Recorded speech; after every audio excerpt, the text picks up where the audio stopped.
अस्सलाम वालेकुम दोस्तों, की हाल है। उम्मीद करी ना सारे दोस्त ठीक ठाक हो। सो ये जी कल साड़ी मादी मर गई, ये वह मादी आई जी तो बांधा वदा।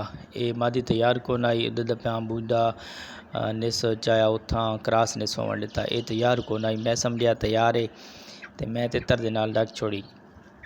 ये तैयार को आई लला, बिल्कुल तैयार को आई। तो तैयार मादी होवे तो बत उन्होंने नाल डक छोड़े करो, कोई मसला नहीं, क्योंकि वो तितर नूं बावन दी थी, क्रास होवन दी तो तितर कुछ नहीं आता। ये तैयार को आई तो इस वास्ते तितर इसनूं मारिया।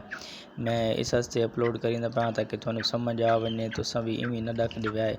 तैयार मादियां होवन तो फिर बेशक डक छुड़ाए। ये साडी चिणगी मादी आई, सिंधी नस्ल दी, बड़ी अच्छी मादी आई।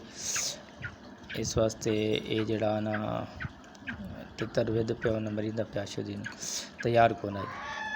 तो इस वास्ते मैं अपलोड की थी वीडियो, थानू समझ आवे कि तुसां भी ये जो नुकसान कराए न कराए मेरा तो हो जो गया। तो एक और दोस्त भी अगे भी मैं थानू दस्या भाई, एक और दोस्त इवें यार केज बना के तितर ते तितरी डक के लग गया। वो जिले वाल के आए तो उन्हें घर वाले वेख्या तो तितरी मुई पई आई।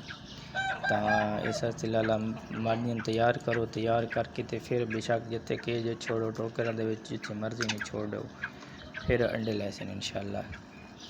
तो ऐसी वीडियो वेखने वास्ते साडे चैनल में सब्सक्राइब करो, लाइक करो और शेयर ज़रूर कराए। और बाकी लाला रह गई दूसरा ये बच्चे थाई इसे पिंजरे मैं मादियां क्रास भी कराइया तो इंशाल्लाह अंडे भी लैसे, वो भी थोड़ा विखासा तो बच्चे भी करे इंशाल्लाह, वो भी थोड़ा विखासा।